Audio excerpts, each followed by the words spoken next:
want to be late for Michael Snyder, talks about all things movies.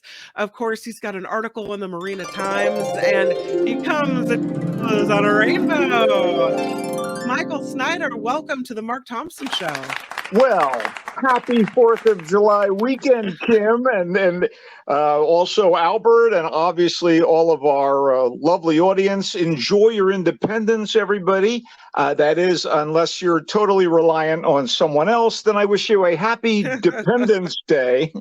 I'm excited for Mark and Courtney. They're still on the Fredo Corleone tour of Tahoe. They are, yes, indeed. If you follow Mark's IG account, you'll know it was apparently Mark's fictional Murder Mystery Monday on a Thursday this week, as he and Courtney went by the area of scenic Lake Tahoe, where Fredo was betrayed by his brother Michael in The Godfather Part 2. And I hear Courtney spent a good portion of the vacation interviewing potential witnesses to Fredo's death. I could be wrong. We'll find out next week, I think. So we've got 4th of July weekend upon us, and usually that means pretty big blockbusters coming our way. You know, I think in the years past, you've seen Will Smith with Independence Day and some big hits at the box office. Is that what we're looking at this time? Well, we have one monster movie opening, and we should really address it. You know, more than 40 years after the release of the initial Indiana Jones movie, which was 1981's near-perfect Raiders of the Lost Ark, we have a fifth and presumably final installment in the beloved adventure series. It is in theaters. Indiana Jones and the Dial of Destiny catches up with relic hunting archaeologist Henry Walton Indiana Jones Jr. We learned in the the third movie, that he was in fact a junior. His father, played by Sean Connery in Indiana Jones and The Last Crusade. We know him as Indy because we're his friends. And anyway, on the eve of his retirement from academia, we encounter him. And as before, the fedora-wearing, whip-wielding Dr. Jones is played by Harrison Ford, who may now be a craggy 80-year-old, but is still the same charismatic superstar he's been since his earliest screen appearances. And fortunately, Dial of Destiny, directed by James Mangold, the guy that did the movie Logan, which was about the final days of Wolverine, the X-Man. This guy has done a good job here. Dial of Destiny is a satisfying wrap on Indy's 4-decade story. So I don't want to spoil much, but I will say that a prologue set near the end of World War II launches Dial of Destiny in, I'd call it rousing fashion, as a digitally and believably de-aged Ford and Indy's friend and colleague Basil Shaw, played by Toby Jones, vie with Nazi scientist Jürgen Voller, played by the great Scandinavian actor Mads Mikkelsen, for a mysterious artifact known as the Antikythera. I mean, there's always a MacGuffin in the Indiana Jones movies that triggers the exotic expedition. We had the Ark of the Covenant in the first. We had some sort of sacred Sanskrit stones in the second. We had the Holy Grail in the third and the Crystal Skull in the fourth. And now we have the Antikythera, which is better known as the Archimedes Dial. Anyway, that's exciting stuff. That fades to black after an extended chase sequence on a careening train behind enemy lines. We catch up with a dispirited Jones in 1969. At the end of the previous film, the Crystal Skull movie, he married his longtime love, Marion Ravenwood, and it turns out that he had a son with her. And but now we see him as miserable in a shabby New York City walk-up apartment. And we don't know what's happened, but his life then is further upended by agents under the direction of Voller, who is now working for NASA. And it's kind of a Werner von Braun style thing, you know, where a kind of cleaned up Nazi comes to America and helps out the space program. But this Voller character is continuing to pursue the Antikythera, and Voller's goons ransack Indy's office and living quarters. And at this point, Shaw's daughter Helena, played by Phoebe Waller-Bridge of TV's Fleabag, enters the fray, but we don't know if she's a friend or foe to Indy, who happens to be her godfather. But can he get up for one last quest that will take him on a danger-fraught journey from a Manhattan ticker tape parade for the Apollo 11 astronauts to a diving expedition in the Mediterranean as he strives to preserve history? You know, even when things get preposterous, because the script was credited to 4 writers and it's literally all over the map, director Mangold keeps things moving at a brisk clip, and Ford, in tandem with Waller-Bridge, they have such a wry, mischievous interaction that they close the deal. This is definitely a step up from Indiana Jones and the Kingdom of the Crystal Skull, the 4th movie, which was a disappointment to many. And I will be straight up about it. The actor's true age, Ford being 80, brings genuine gravitas and, of course, the occasional wince of pain to this indomitable figure who manages to save the day once more. Spoiler alert, Indy saves the day. But I really enjoyed watching this. If this is his retirement, it was well earned. I mean, Dr. Jones, of course. I can't imagine Ford retiring too soon. What did you think of you said he was digitally altered to look younger? Yes, and I bought it more here than any previous use of de-aging. And in fact, they do it twice. They also check in with him again sometime after the end of World War II, but previous to this 1969 setting. And it's tweaked, and I bought it. And it's amazing how vital he seems as the younger Indiana Jones. It's not like teenage Indy. I was into it. And you think is this movie going to be like the box office, smash that gets all the money this weekend? I hope it does well. I have to say, honestly, none of the films have touched Raiders of the Lost Ark. Like I said earlier, it is a perfect film, script by Lawrence Kasdan, directed by Steven Spielberg, who went on to direct the other 3 movies that followed it and is not on board as the director here, but is a producer. But James Mangold knows what he's doing, and the action sequences really rock. And Ford is just... he's wonderful. He was born to play the character. He is Indiana Jones. And the dialogue here is terse and witty, and the characterization of the invariably courageous Jones, the button-down archaeology professor and part-time swashbuckler, still wonderful. You got me all pumped up to see this movie. That's awesome. I think you'll enjoy it.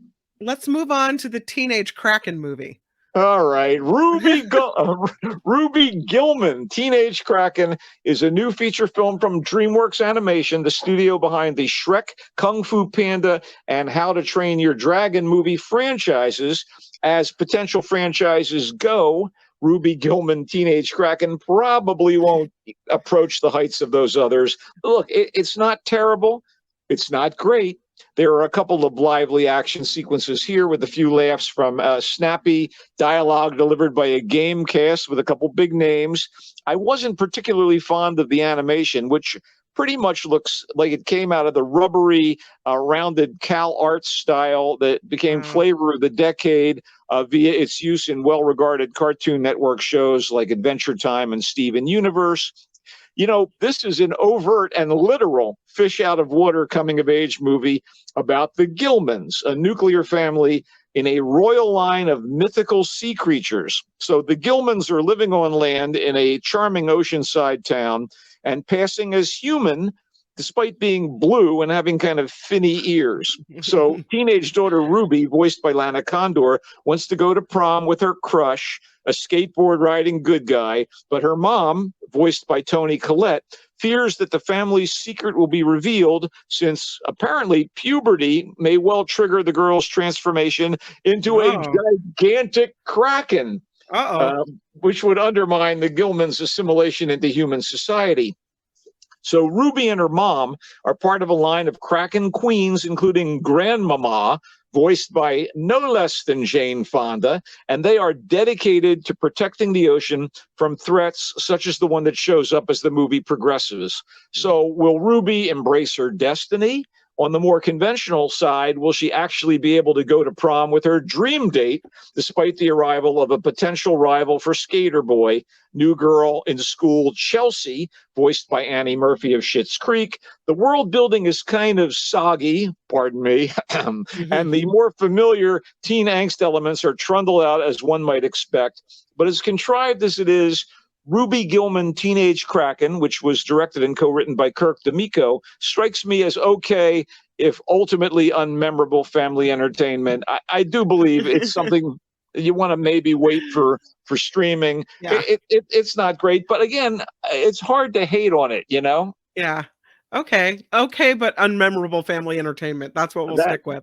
that's what we'll stick with in this case. I wish it had been better. I always wish it had been better, you know, when I come across a film like this. So Yeah. let's move on to Run, Rabbit, Run, which Yes. is a horror movie with some elements of mystery that, despite being set and made in Australia, is sadly not about an evil man-eating kangaroo on the loose. Now, I would definitely watch a movie set in Australia about man-eating kangaroos or like vampire koala bears. But Run, Rabbit, Run stars Sarah Snook, Shiv from the terrific TV series Succession, in a Okay. central role as Sarah, a medical professional who is the single mom of a young daughter named Mia. So in the wake of Sarah's father dying and the arrival of a wayward bunny rabbit at the door of the family home, Mia starts acting out. And her behavior becomes even more erratic when she and Sarah visit Sarah's mom, who is dealing with dementia and is confined to an assisted living facility. So, as a family tragedy from Sarah's youth begins to haunt her, Mia's actions get crazier, and Sarah responds in an increasingly unhinged manner. It seems like there's an infection here. Although Run, Rabbit, Run had promise, the end result is primarily ponderous, with a few moments of unease, largely due to the skills of Snook and young newcomer Lily Latour as the troubled Sarah and Mia, plus longtime Aussie leading lady Greta Scacchi as Sarah's equally troubled mother, and Damon Herriman, who probably is best known stateside for his supporting turns on the TV crime drama Justified, and the wonderful, darkly comic Hitman with a Heart TV series Mr. In Between. He's Sarah's ex and Mia's father, written by Hannah Kent and directed by Dana Reed. Run, Rabbit, Run treads familiar ground, but often seems to be running in circles. It is on Netflix, though, so it's easy to access. Would you call it missable? Yeah, it's okay. I mean, Okay. there are so many better things to be watching. I wish, Yeah. again, I don't want to go to a movie and not like it. I don't want to waste Yeah. 2 hours of my time. It's not terrible, and it is atmospheric at times, but you'll just feel like you've been here before somehow, even with the Aussie accents. I'm gonna ding you for ponderous and move on to You Hurt My Feelings. Okay, this came out a little while ago. You Hurt My Feelings is the latest film from the filmmaker Nicole Holofcener, who is just incredibly good at human drama and interaction and the angst of modern life and modern society. In this case, the movie is about a woman who is a novelist who she's written a memoir and got acclaim for it, but she's been struggling to write her second book and get it out there. And in the meantime, she teaches writing. She is played, happily enough, by Julia Louis-Dreyfus, and her sister also has her share of problems, and she's played by Michaela Watkins. The cast is pretty terrific. The writer's husband is a psychiatrist who is not sure that he's doing that good a job, played by Tobias Menzies. And among his patients are David Cross and his real life wife, who is pretty wonderful, Amber Tamlin. And the movie begins with a session with the couple, and they're at one another's throats. And it's very, very funny. And they have a wonderful interplay that must come from being married in real life. But the story is basically about the Julia Louis-Dreyfus character wrestling with her book, with her son, who has all kinds of issues, and how people basically try to deceive one another. She learns that her husband may not really like her new book very well, and she's having trouble getting it published, and yet he's been lying to her about how he feels towards the book. I thought it was pretty wonderful. And again, Nicole Holofcener just really knows how to dig deep into the way people interact, how they deceive one another, and how they ultimately do need one another, and what they do, the compromises they make to keep relationships going. Terrific film. Yeah, sounds really good. Do we have time to do one more? I think we could probably squeeze one more in really quickly. Right. It's called The Angry Black Girl and Her Monster. And I'll just say quickly, it is essentially the Frankenstein story. It's all about a young woman who's smarter than most of her peers, but lives in a housing project in a southern state. And her brother has been killed because of his relationship to a local gang run by a drug-dealing gangbanger type. And her father has been hooked on drugs since the death of the brother. So her dream and her scientific knowledge combined are going to bring the brother back from the dead. She's going to somehow defeat death, which she perceives of as a disease. And this is very much inspired by Frankenstein. It's kind of like Blackenstein. I'm telling you, man, there are moments in this that I absolutely loved. And it's a little on the contrived side, but there's no complaining about the wonderful performance by Layla DeLeon Hayes as Vicaria, the young girl, and some of the other young actors playing alongside her, and the always terrific Chad L. Coleman as her father. Her troubled dad. I guess I'd have to say kudos to Bomani J. Story, the writer and director of this thing. A very promising start to a career that I'm going to be following. The Angry Black Girl and Her Monster, available on Shudder online. And, you know, again, there are contrivances, and you've got to, like, roll your eyes at some of the plot holes and the idea that this girl could actually perhaps bring her brother back from the dead. Is sort of a stretch, but nonetheless, it's carried with such verve that I really I recommend it for fans of horror and monster movie stuff. Pretty damn good in that regard. And yeah. So let's recap it if we can. Indiana Jones, you really liked it.